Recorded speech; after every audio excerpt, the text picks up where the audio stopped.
Hello and welcome to our first panel of the day. I'm Linda Davis from IG Jazz Berlin, and we're organizing the Jazz Week and all the panels that are happening today and tomorrow. And this panel now is about now you see it, now you don't. That's the title, and I'm happy to have Dr. Harald Kisiedu here, a musicologist and author and saxophone player, and he's talking today to Elias Stemeseder, the pianist, and they're talking about visibility and non-visibility in a historic perspective. They're comparing it from the past and now, and maybe also the future. I don't know. We will see. And yeah, I'm very curious to hear what you're going to talk about, and I'm very happy to welcome you here in this atelier of Silent Green. Hello.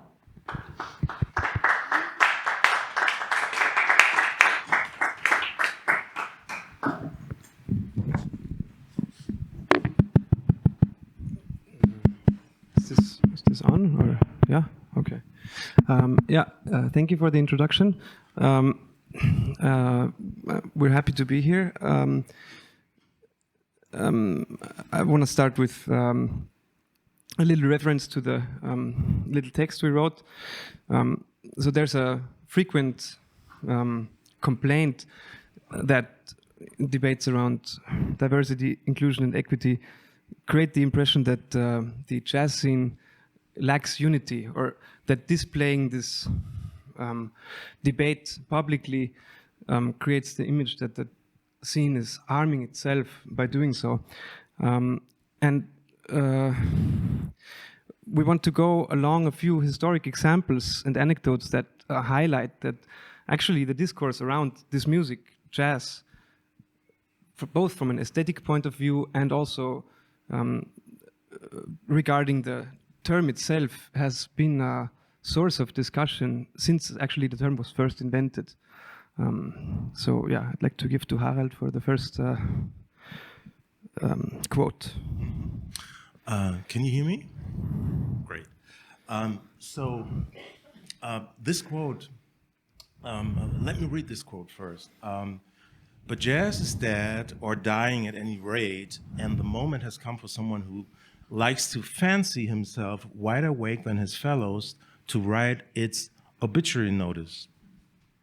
So this is something that was written by Clive Bell in 1921 in a journal called The New Republic. Clive Bell was a British art historian, so he was not, he didn't really have a music background, but it's interesting that he declared in 1921 that jazz was dead. So in 1921, in terms of jazz history, that was before Louis Armstrong even entered a recording studio. So Louis Armstrong made his first recordings as a sideman with Fletcher Henson in 1923. So 2 years prior to that, Clive Bell wrote "Jazz is Dead."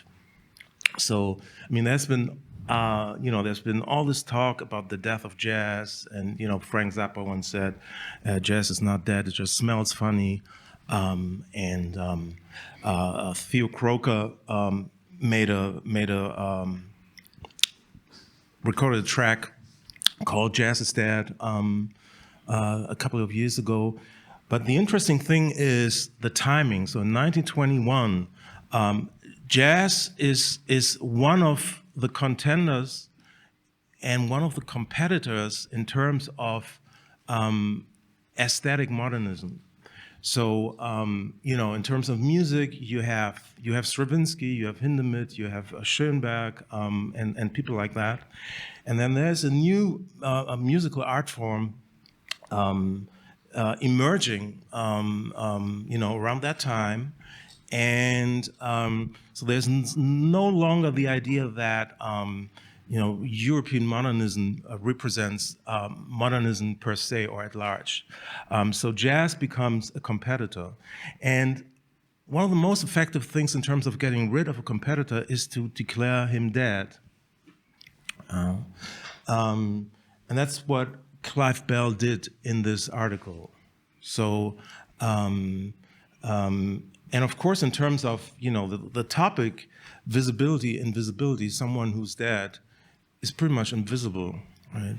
So unless he or she becomes a ghost, and then some people can see him or her, but pretty much that's an effective way of rendering someone invisible by declaring that person dead, deceased. Yeah, and an interesting thing is that this comes around the time when so-called what we call what people here call E-Musik, or European classical music in America was looking to find its own identity.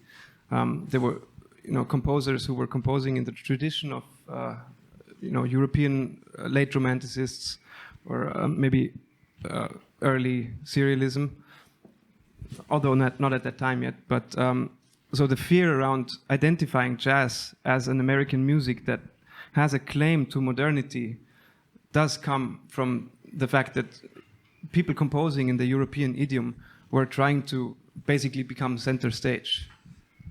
Exactly, and also in terms of the U.S., this takes place during a time where American, composers of classical music are in search of an identity in terms of how can a genuinely U.S. American music sound like, and so they're in search of a usable past, and if you can't find a usable past, you have to invent one, and but then what complicates the situation is you already had by that time.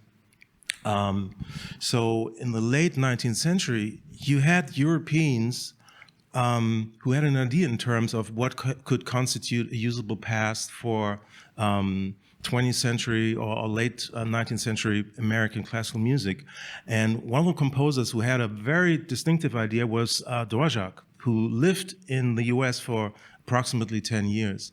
And for Dvorak, it was pretty clear that one of the sources would be African-American music, especially African-American spiritual tradition. There were a lot of white composers during that time who were aghast at the idea of African-American music becoming a source for so-called high art, high art foundation for high art classical music, and so there were all sorts of anxieties, surrounding jazz and the discourse of jazz. And one particularly egregious example is, so the Etude was the most widely read music pedagogy journal during that time. And there was a special edition devoted to jazz. It was called, on the cover, it said, "The Jazz Problem." So jazz was rendered, per se as problematic. There was a problem. So the idea was that, musicologists and music historians and composers had to deal with the problem. And so in the introduction, it says, let me read this quote: "Jazz, like much of the thematic material glorified by the great masters of the past, has come largely from the humblest origins. In its original form, it has no place in musical education and deserves none. It will have to be transmogrified many times before it can present its credentials to the Valhalla of music." So this was written in 1924, and I don't know how many native speakers are in the audience, but the term transmogrified, that's a pretty fancy term for transformed. So just to let you know. But so let's just unpack this for a moment, because I think this is really significant. That was written like 100 years ago.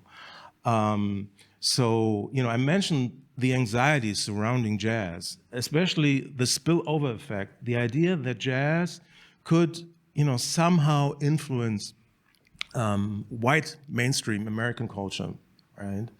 And, but this is like a dog whistle. I mean, I'm sure you're all familiar with the term dog whistle, right? Yeah.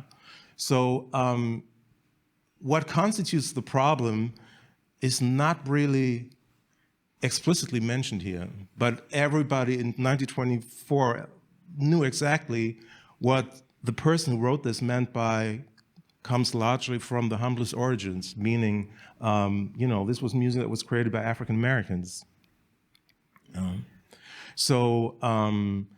And basically in its original form, it has no place in musical education, deserves none. So basically, it has to be dissociated from, its context in which it emerged. It has to be dissociated from it in order to be able to be regarded as something that is valid, that can be something that's legitimate, something that can be taught at a conservatory, for instance. And how did that dissociation get manifested in education?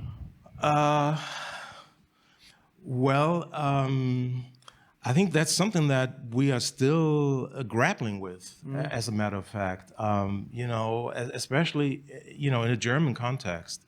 I think the way how jazz is taught in American conservatories is still pretty much about dissociating it from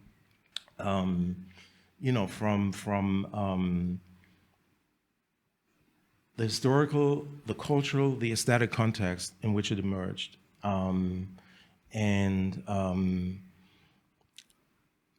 Unless, or not unless, I would say unlike, the Western classical tradition, where it's clear that, there was an intellectual, there was an aesthetic context for the emergence of, let's say, the classical style of Mozart or Haydn or so. It would be unthinkable to, it didn't just fall from the sky. But in terms of jazz, that's different. So in order for it to be legitimate, in order for it to be valid, it oftentimes gets dissociated from this context. Yeah, there's a when we in our preparations we spoke about the lack of black musicologists and theoreticians in the education, where there were names. I mean, there's some common names, I guess. Amiri Baraka, Du Bois, but also some like Locke, who I have never heard of before. Yeah, can you talk about that a little bit? Sure. Just want to mention. Someone who was on a panel yesterday, Uli Kempendorf. So Uli Kempendorf gave a talk last year at the Darmstadt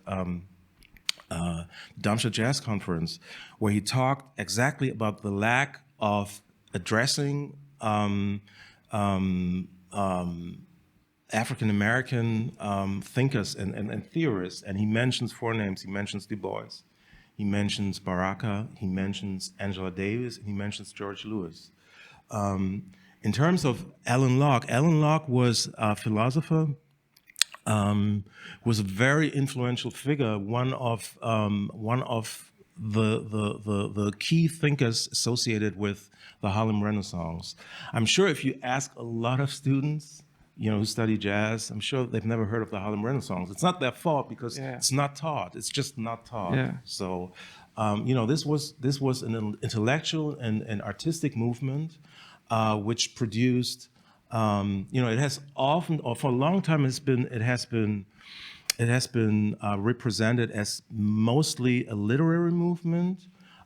People such as Zora Neale Hurston or Langston Hughes or so, Nella Larsen. But I would say for the past 30 years or so, people have come to recognize the significance of music, and both musicians who were performers and people who thought about music, such as Alan Locke. Alan Locke wrote extensively about African American music and all different genres. He wrote about gospel, he wrote about jazz, he wrote about classical music. Very, very important thinker who's basically rendered invisible. And by not talking about someone, that's also a very effective strategy of making someone invisible. Yeah, you said that's the stark contrast to European classical tradition, where there is this undeniable gravity of the intellectual foundations that it's built on, that is written about in many volumes, and actually about jazz there are many volumes written, but the interesting thing is that somehow there is always this tendency for it to be constantly renewing itself, and by renewing also forgetting any historical knowledge, and also and I think this kind of delegitimizes the music, not itself, but as it's trying to get hold in, let's say, for example, high culture. Right, and then it's also a matter of representation. Like, there are very few film recordings of Charlie Parker, for instance, right? Well, the few film recordings, and to my knowledge, the only film recording where Charlie Parker not just plays but talks, is a recording from, I believe, 1951, and both Charlie Parker and Dizzy Gillespie get awards. I think this is some sort of downbeat award. Yeah.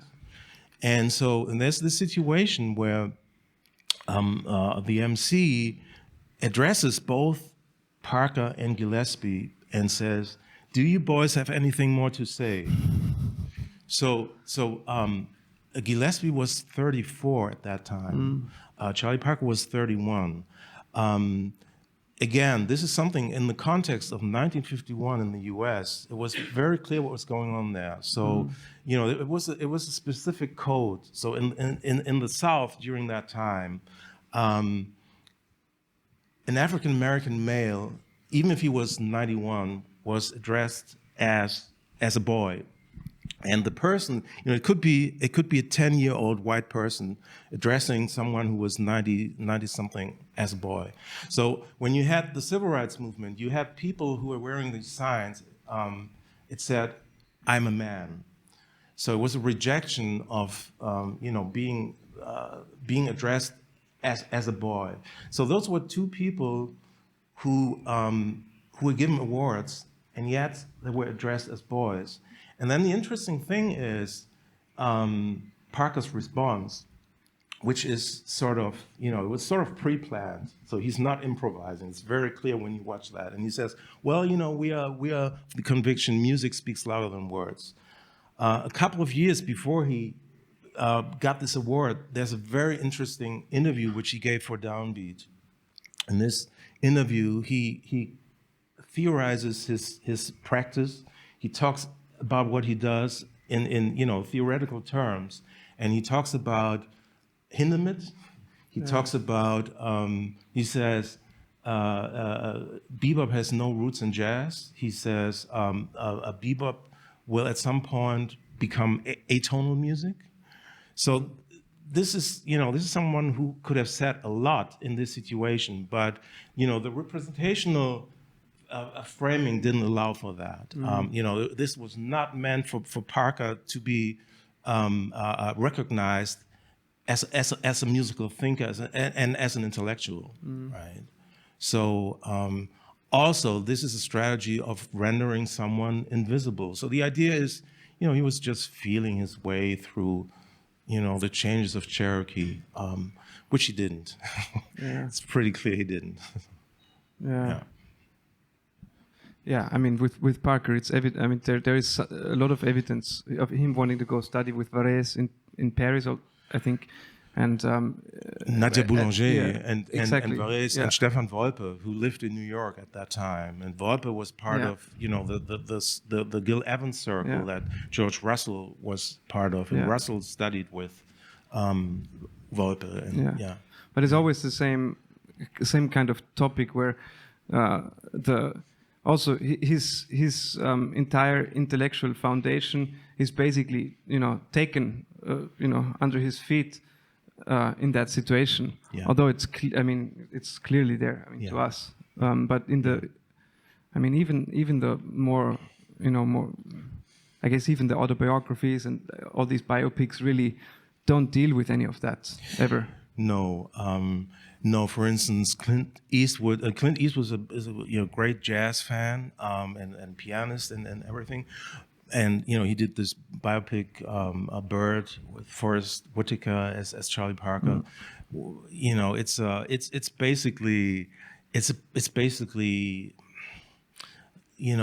Parker is portrayed as a noble savage. Which is one of the oldest tropes surrounding jazz musicians.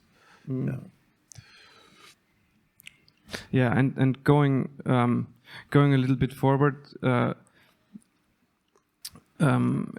we spoke about Donaueschingen, which I guess we have to maybe go back a little bit. So in Europe, there was actually a strong fascination with jazz, and people were actually trying to bring it, give it more visibility. Like there's Ravel also, there's that quote of Ravel's about jazz being. I think you have it here, maybe. Yes. I'm gonna show this.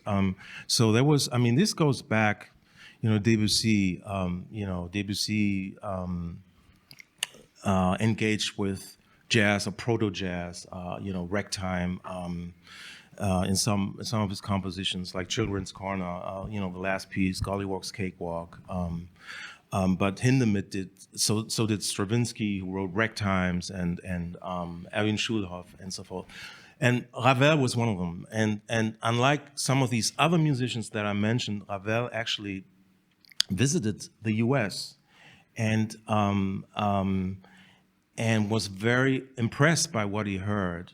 And he went to a recording studio when Paul Whiteman was in the studio with a big Spiderbeck and Frankie Trumbaugh. And then he wrote an article for a magazine called Musical Digest in 1928. And it has a very programmatic a title called Take Jazz Seriously. So, he admonished American musicians, and he wrote, "You Americans take jazz too lightly. You seem to feel that it is cheap, vulgar, momentary. In my opinion, it is bound to lead to the national music of the United States. Aside from it, you have no veritable idiom as yet." Yeah, and this is devastating for all the American composers at the time. There was already there had been Ives, there had been Copland. I think at that time maybe Copland had just started. Yeah, and the situation is you have American composers craving for the recognition, the validation by European composers. Yeah. So for instance, George Gershwin. Yeah. George Gershwin met with Alban Berg, for instance. He also studied with Ravel, and I think there's a quote by Ravel that he said, but he's already the best at being George Gershwin. Why does he want to be second best at being Ravel? Yeah. Or something like this. Yeah, and he was very anxious when he met Alban Berg, and Alban Berg tried to, he was basically telling him, you should relax, and he said,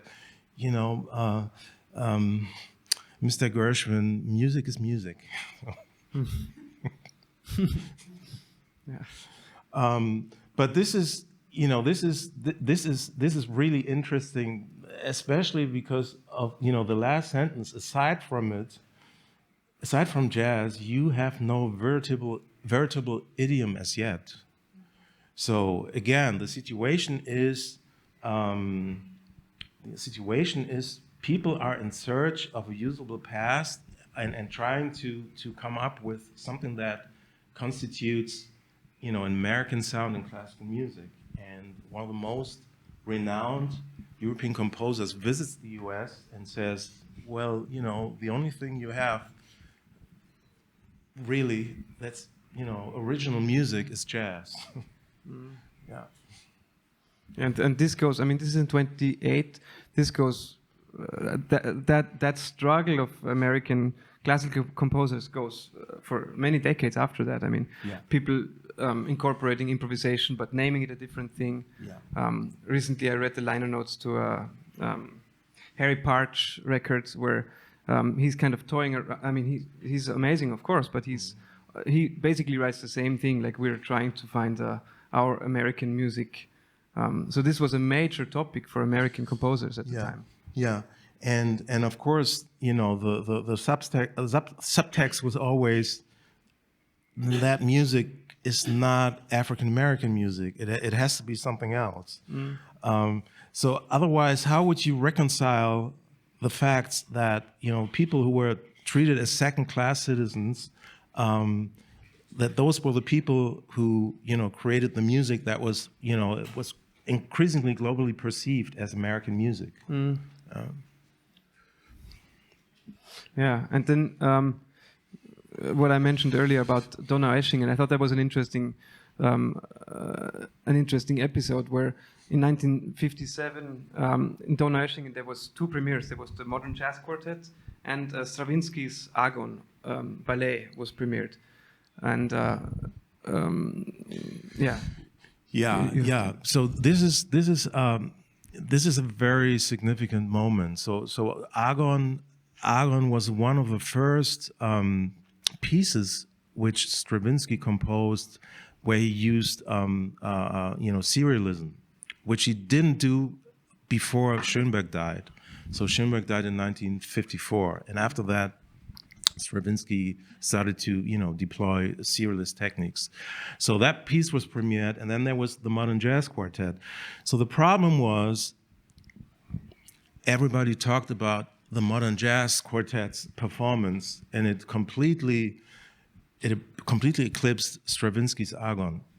So you know, there was a headline in the Bild-Zeitung. It said, König Jazz enthroned König Zwölfton. And Heinrich Strobel, who was the musical director and one of the most influential people in, you know, the post-war new music world, was not too excited about it. So what happened was, after that, there was no jazz at Donau Eschingen for 10 years. So the problem was, jazz was too successful. So it had, you know, it was made invisible for 10 years. And I would say more than 10 years. I mean, the fact that also in the database of the performers and composers of Donau Eschingen, for example, Anthony Braxton is only mentioned as a performer, whereas Peter Brötzmann is mentioned as a composer. Yeah, it's also pretty interesting with regards to that. Yeah, so I mean, John Lewis was the musical director. He was a pianist, but he was a composer. So I mean, John Lewis was able to compose fugues, you know, that's pretty difficult to do. But still, he was not listed as a composer, right?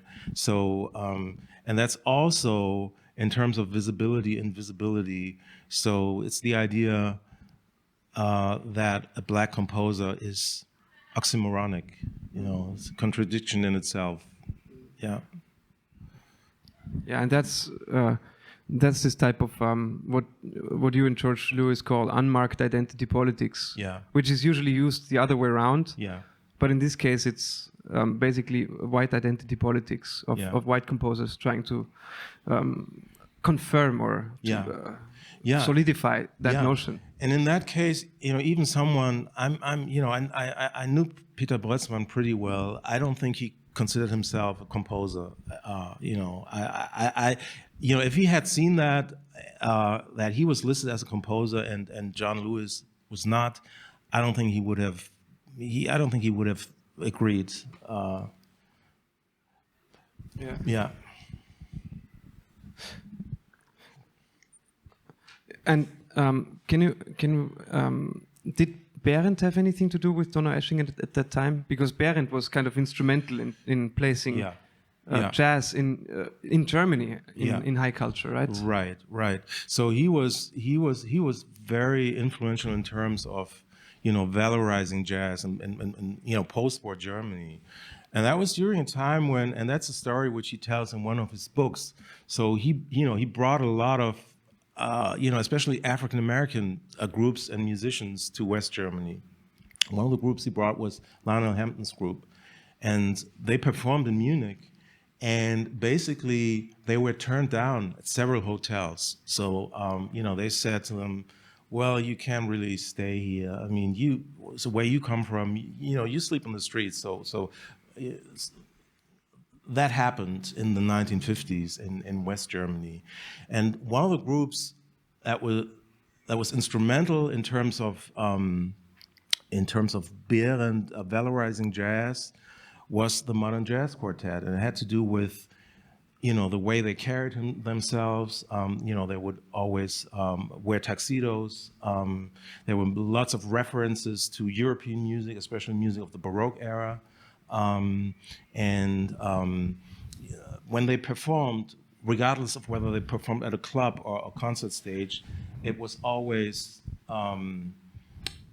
the idea that it's something extraordinary. It's a constant situation. And the name itself was a really strong claim, also, no? The Modern Jazz Quartet. In terms of modernity, in terms again of being a competitor to other musical art forms, genres, traditions, which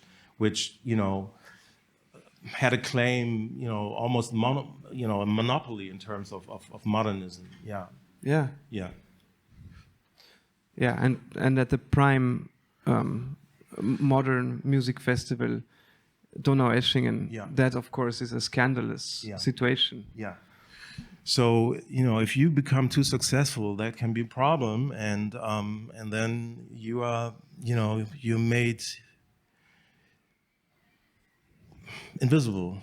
And as Art Blakey used to say, if you don't appear, you disappear. Interesting. In which context did he?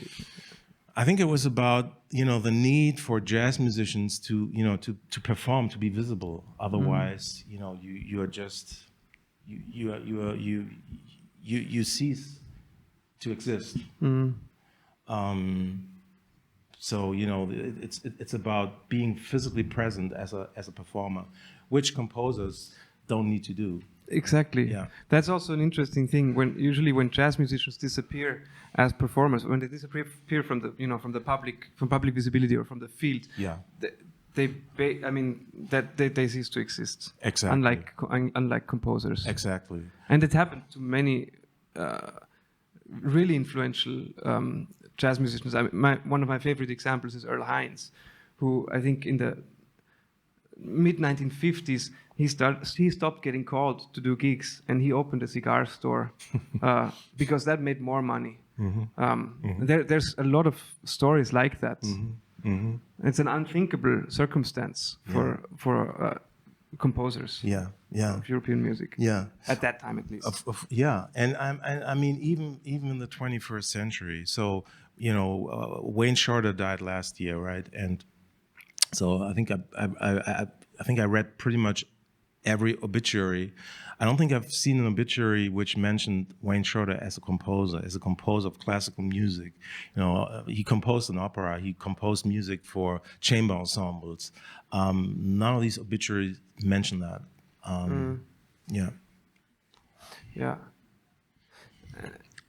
And that's this type of overwriting. Constantly, it reaffirms that the jazz musician, there's no continuity in their existence. Only when they appear in the moment, and it gets kind of romanticized in that way, right? So people it's this modern savage thing. They play in the moment, and it's magic, and there's no knowledge around it really, at least in the discourse, and they magically come together, and they speak through this kind of natural way with each other, but then there's nothing that stays. And then also, I mean, that makes me think about a situation now where we have a kind of a postmodern situation where there's a lot of jazz music that's actually been done since, a long time. What people commonly refer to as free jazz, like Albert Eiler did that in the 50s. And a lot of people are doing that now without actually changing it. They're basically copying something that's been around for 70 years. And they're building a career out of it. Mm-hmm. I think that's also an interesting fact that speaks to this constant overwriting of knowledge that has been around. Because if you really engage with the knowledge, you're not going to make that music, I think. Mm-hmm. Yeah. Yeah, and I mean, in terms of the word jazz, so a lot of musicians, especially African American musicians, rejected that term. And Nicholas Payton once said, "Jazz is not music; it's an idea that hasn't served any of us well." And in many instances, being jazz identified didn't work so well for the musicians who were identified that way. So one instance is, so in the early 1960s, there was this campaign against, so-called, that term free jazz didn't really exist at that time. I mean, there was this recording, but that term didn't exist. So, this campaign against what Coltrane and Eric Dolphy played. And there was a critic whose name was John Tynan, and he coined this term anti-jazz. And he wrote a review, a very, very dismissive review of a performance by Coltrane and Dolphy. So at that time, Coltrane had augmented his quartet and included Eric Dolphy. And he wrote something like, these people, this is not verbatim, but they're destroying the foundations of the music, and this can only be labeled as anti-jazz. So if you were a black saxophonist or multi-reedist such as Eric Dolphy during that time, you were automatically jazz identified. If someone wrote, "You play anti-jazz," so that's like the relationship between matter and antimatter. Mm-hmm. Basically means you don't exist, which at all. Is also a very effective way of rendering someone invisible. Yeah. And in that case, it worked. So this was detrimental to Eric Dolphy in his career, because he, jazz clubs at that time were not interested in hiring someone who was regarded as controversial. So Dolphy had a very hard time, keeping a working band together. And the musicians who played with him during that time were people such as Herbie Hancock and Tony Williams and, Ron Carter. Mm-hmm. That's why he decided in 1964 to go to Europe. And he also wanted to study with Nadia Boulanger. And, he died in Berlin because he was diabetic. He didn't know he was diabetic and so forth. Mm. So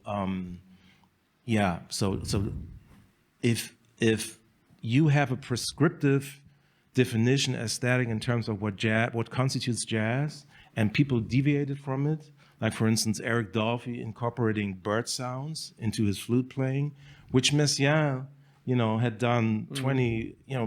Messiaen was a hobby ornithologist who transcribed bird songs, and one of his most famous compositions, Quartet for the End of Time, incorporates bird sounds.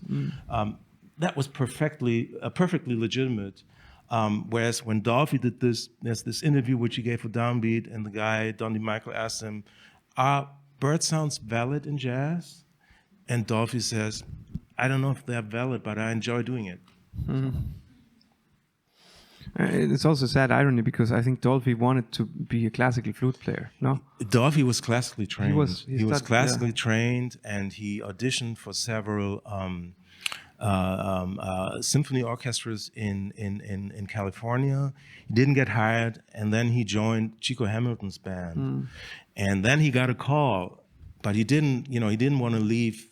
He didn't want to leave Chico Hamilton's band. And there was a short windows of opportunities that had opened for a short time, but it closed. So it was only in 1964 that the New York Philharmonic hired the first black musician, which was Sanford Allen, a violinist. I want to go back to what you said about anti-jazz, because there's this type of purity discussion, which had happened, I mean, decades before, right? The Dixieland revival was basically a purity discussion. Yeah.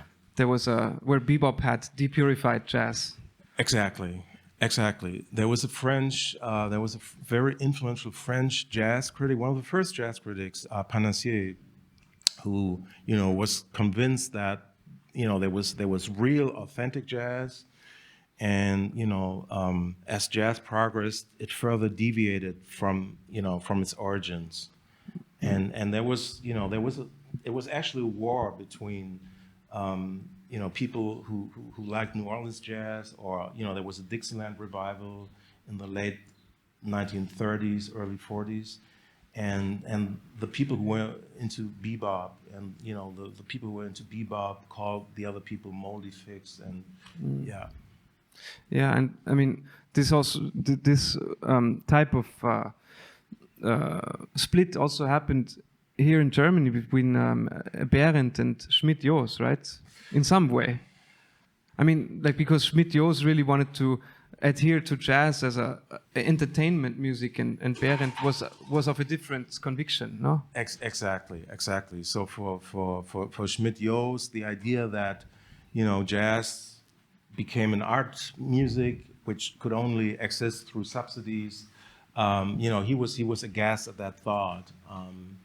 And then, he at some point he turned away from jazz, and he got into pop and rock, and wrote about Tina Turner and Rolling Stones, and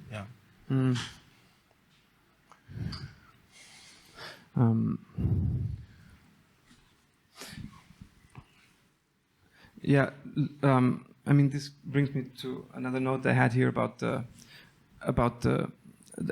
distribution, I guess, which is. It also has to do with this purity thought, because you mentioned there was these recordings of a country musician. Can you talk about that? Because jazz was marketed as race records from the beginning, right? So it was that name, race records, was basically to create separate markets for different segments of the population, and something like country music, which was actually in the United States always a music that was done by black and white musicians alike, was really identified as a white music, or tried to identify itself, or the market at least. So I mean, for instance, when Beyoncé released her last album, and one of the first, there was a single called Texas Hold'em, I believe. There were various country stations in the U.S. who refused to play that song. The whole thing was surrounded by a lot of controversy, basically denying her mobility that, was never denied to white musicians who, crossed those lines. It wasn't a problem for Benny Goodman, who was influenced by a Creole clarinetist whose name was Jimmy Noon, to be regarded as the king of swing. But a lot of people made it sound as if Beyoncé was the first black artist, to go country, which is ridiculous. So the musician you mentioned is Jimmy Rogers, who's oftentimes referred to as the father of country music.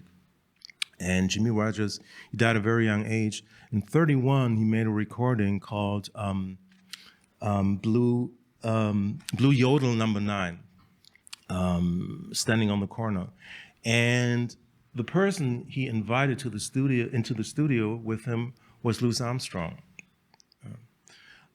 So it was perfect. It made perfect sense, because the song uses the standard 12, blues, 12-bar blues form, and country was to a large extent, influenced by various African American musical traditions. Yeah, I mean, also the fiddle tradition. That's something I have a collection of fiddle music from the Mississippi region, and it's pretty much it's a very integrated scene or not integrated, segregated obviously, but but in terms of the distribution of performers, there's a variety of black and white musicians at the time. But I think the way how people got to be visible was through these contests, who were, because of the segregation, there was different models of financing those.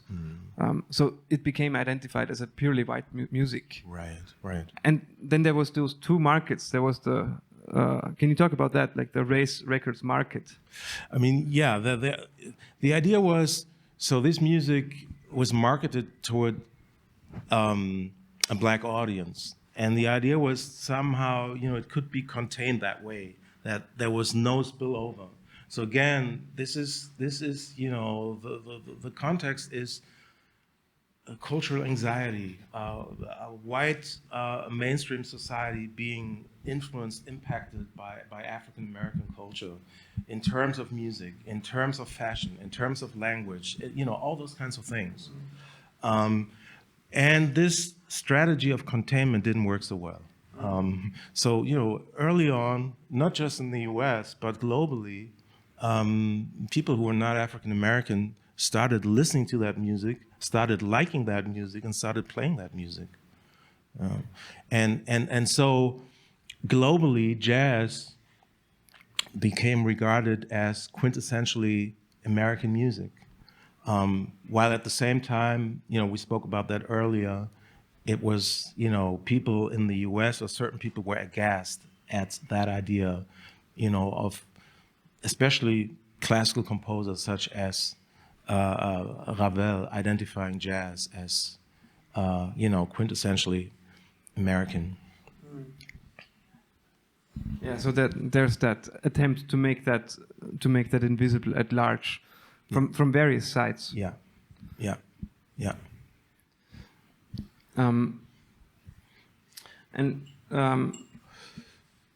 I think, one of the things we mentioned earlier about education, about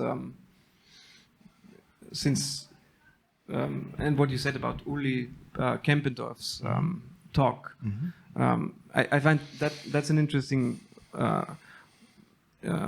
point to address. How do we deal with that nowadays? How does the education system deal with that nowadays? Is there, what's the discourse around that? I think there's, and I would say this might have been the impact of,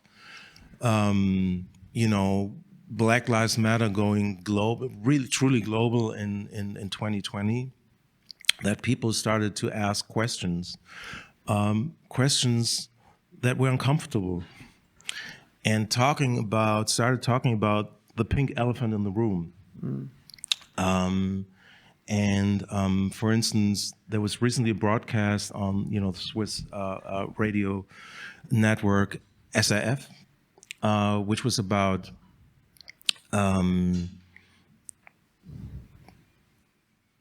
decolonizing jazz in terms of how the knowledge transfer in terms of jazz works in institutional settings. And so for this broadcast, they interviewed two students. And one of the students, who's a musician, her name is Aline Meyer. I don't know her. I don't know. Maybe some of you know her. This is something which she said, and I translated this. So this was in German. So she said, "I actually find it totally paradoxical that you deal with people's music without knowing the history of these people. I don't think that makes any sense at all." Yeah, and I mean, obviously, this kind of rendering something, like rendering a history invisible. I mean, it serves somebody. I'd be curious, what's your opinion? Like in an educational context, for example, let's say a jazz university in Germany or Europe, who does that serve? that denial of history. It actually serves nobody. That's true. That's true. It ultimately doesn't serve anybody. Or at least in my opinion, I don't know. No, I agree. I agree. So, for instance, if someone like John Coltrane wrote a composition and recorded a piece called "Song of the Underground Railroad," students should know what the Underground Railroad was. Otherwise, you miss an important dimension of the music. And, there's a reason why Coltrane in 1960 wrote a composition that was called that way. Coming back to what Uli Kempendorf said, students who study jazz should be familiar with, because he mentioned Du Bois, they should be familiar with Du Bois' notion of double consciousness. And Du Bois, has a close connection to Germany and to Germany's intellectual history. He studied in Berlin. Right. He studied in Berlin. In the 1930s and 1936, he visited Germany. He went to the Olympic Games. He went to Bayreuth because he was a big Wagner fan. He lived in Kreuzberg, right? Yeah. So Near Mariannenplatz. I gave a series of interviews last year about the book which I quoted with George Lewis called Composing Why Black. And there were a lot of journalists who interviewed me who were baffled by the idea that Germany is part of the African diaspora. So they started asking me about Africans, trying to other, Afropeans.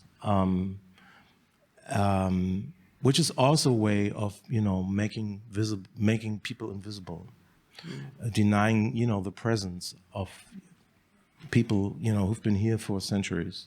Yeah, also denying that history. Yeah. Yeah. Yeah. Yeah, and so going back to this educational context, it's not only the intellectual foundation. It's a whole. It's a lot of aesthetic considerations that are, I think, implicated by that, by that lack of addressing that, knowledge that's been around, knowledge that's actually, in a way, it's more, it's recorded, as sound and not just as writing. So it's actually recorded more, more specifically and more real than written music in some way. That.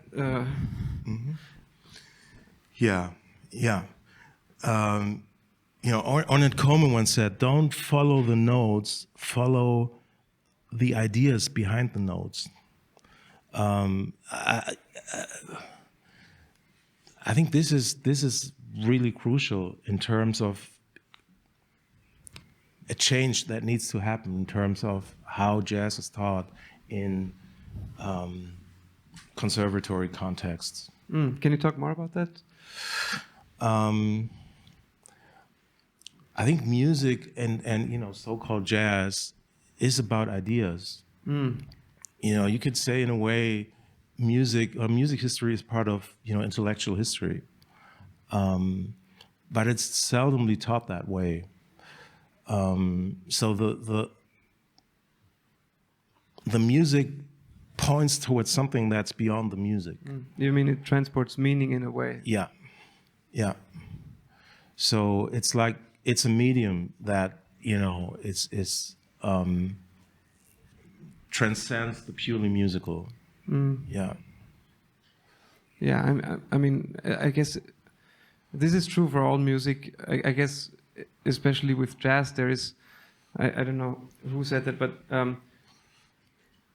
I mean, there's all these cultural codes, and I think in that music that is so, so closely linked to a kind of a discursive element, that that gets manifested really kind of really obviously. Yeah, I mean, just for instance, just to mention one thing, Yusuf Lateef,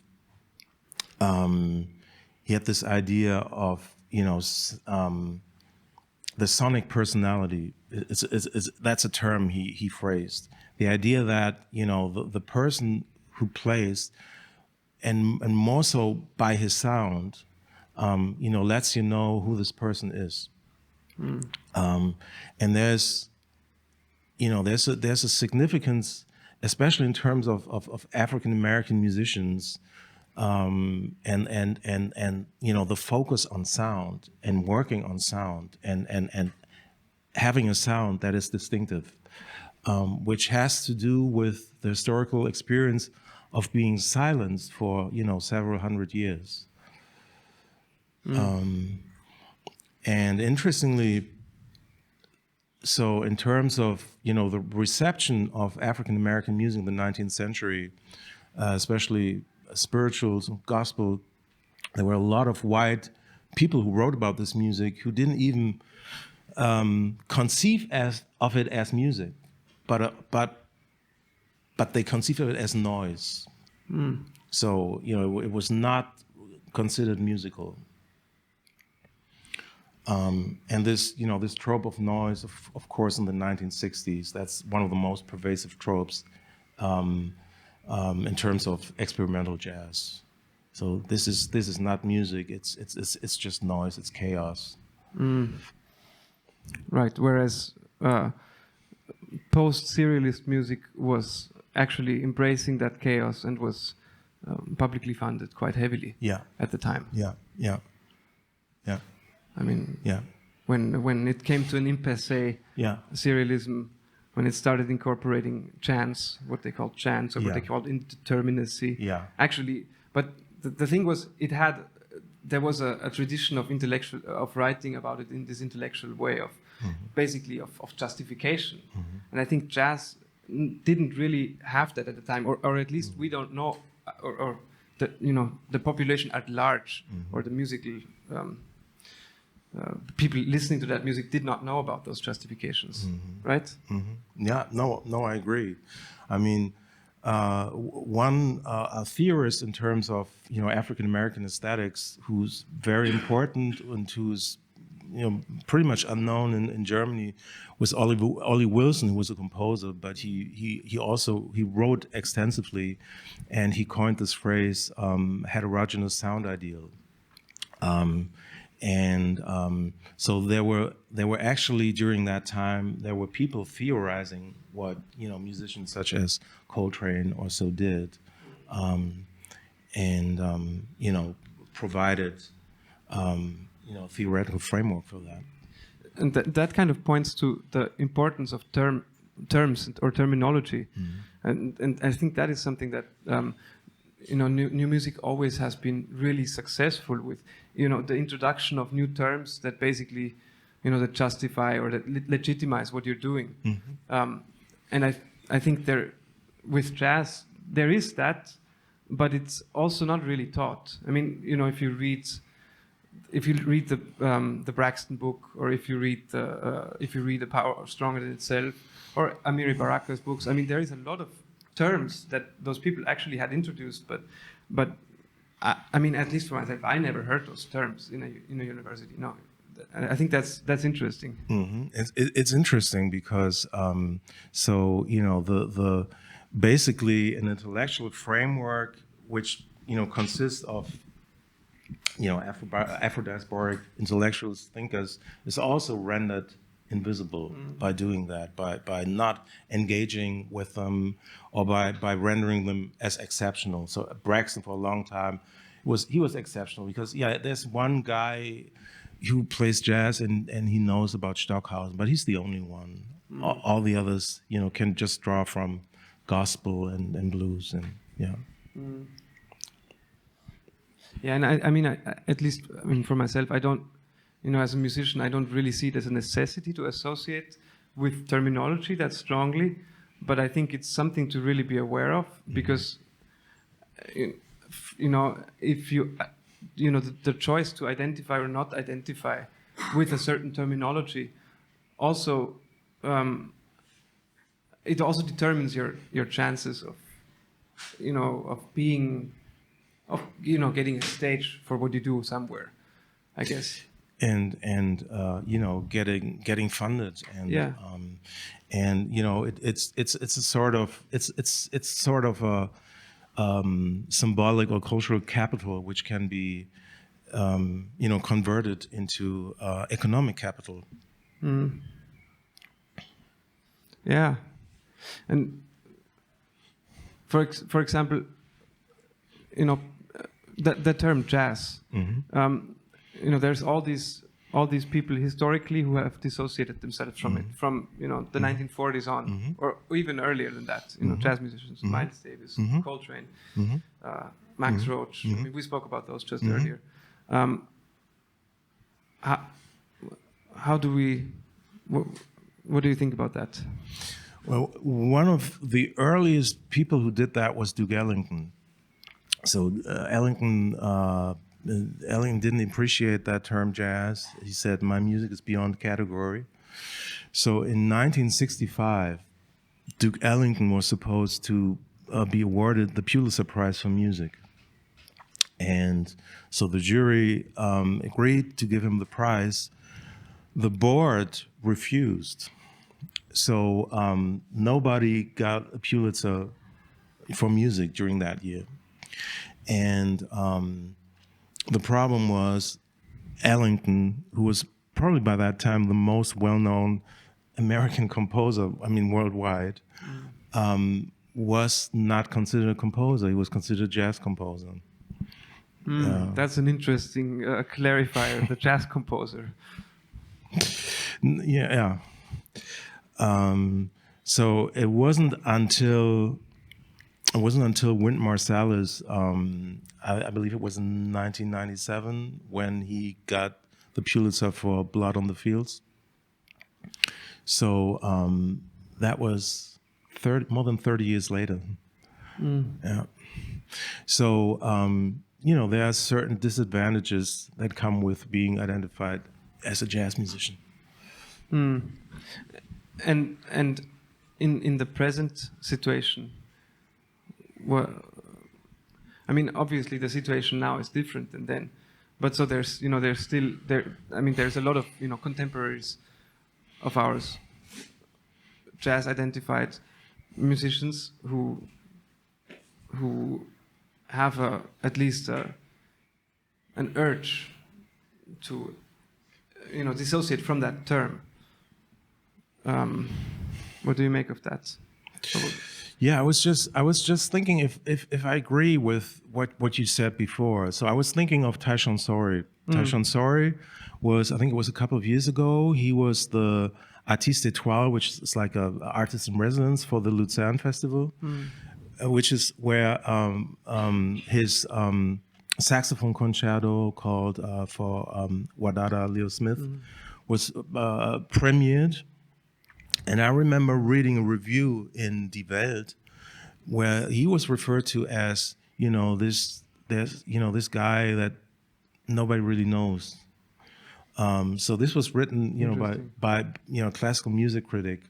So basically, he was again rendered as invisible because he you know, he worked outside of the parameters of what he was supposed to be doing. So, and by the way, he got the Pulitzer Prize for that piece a few weeks ago. Yeah, and did he kind of clarify his jazz identification as a response to that? I don't know if he did, but I know he doesn't care for genres. Yeah. You know, he doesn't care for a lot of these binary oppositions, such as composition, improvisation. Yeah. You know, George Jones and I, we gave a seminar last year at the Darmstadt summer course, and he was one of our guests, and he said at one point, he said, you know, the way how someone takes his or her instrument out of a case, that can be a score. So, you know, I mean, he doesn't accept that the ontological status of something is fixed. So he has the freedom to change that. And he does that. You know, works for him. Yeah. Yeah. It's just that that kind of mobility is not easily awarded to people.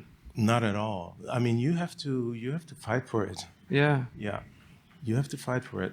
He's really one of the few who, I guess, I mean, maybe that tendency is changing slightly, but Yeah. he's still one of the few who actually gets to be mobile in that way. Yeah. Yeah. Yeah. And it doesn't, at least now, it doesn't impact him Right. Right. Yeah. negatively, because often that's the thing that, you know, Mm-hmm. if a jazz composer steps out of the jazz composer field and becomes a composer without the signifier, but then when they go back to playing, I mean that's also, I think that's also one of the factors is, are you a working class musician who works with their body, or are you a higher being that works with their minds? I think that there is this binary is also really strong with jazz, because jazz musicians are always it's always about the body doing something in the moment, which also makes it easy to neglect somebody after they're if they go away. Exactly. Yeah. I mean, this is something that Ornette Coleman talked about in the '60s. So when he started writing pieces for string ensembles and orchestral music, he wanted to get away from that and from this infrastructure, playing clubs where this was a lot of these clubs were never about the music. They were about other things, but not about the music. So he wanted to get away from that. Yeah.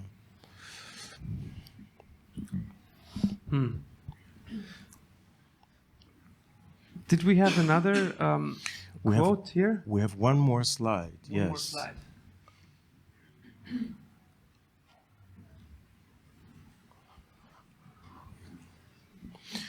So this is about diversity. You want to read it, or? Yeah, of course. So Sara Ahmed, she's an academic who wrote a lot about diversity, and she also wrote a wonderful big book called I think it's called On Being Included. And this is from an article she wrote in 2007 called A Phenomenology of Whiteness. So she writes, so if you move up, then you come to embody the social promise of diversity, which gives you a certain place. It is the very use of black bodies as signs of diversity that confirms such whiteness, premised on a conversion of having to being. As if by having us, the organization can be diverse. Diversity in this world becomes then a happy sign, a sign that racism has been overcome. Yeah. Yeah, and at the same time, it really just confirms the power structure. Yeah. In place. It exactly. It sort of confirms existing a power relation. So we decide to include you, and by that we become diverse. Exactly. Yeah. You had quite a good image for it with when we prepared, with the person who stands in the dark room with a torch and decides on where to put it. Right. So imagine you're in a room that's really dark, super dark. You can't see anything, and there's a person with a flashlight, and that person decides, wittingly or unwittingly, to point towards that wall or so. So it automatically draws your attention towards, that place that is illuminated, right? And that's basically, those are the kind of power dynamics. It's still the person who decides, okay, so this year it's we're gonna have a few panels on this, and then next year we're gonna put the flashlight somewhere else. On another field that needs a qualifier. Exactly. Yeah. And but very, very seldomly is this associated with, real sustainable change. That's at least in my experience. Yeah.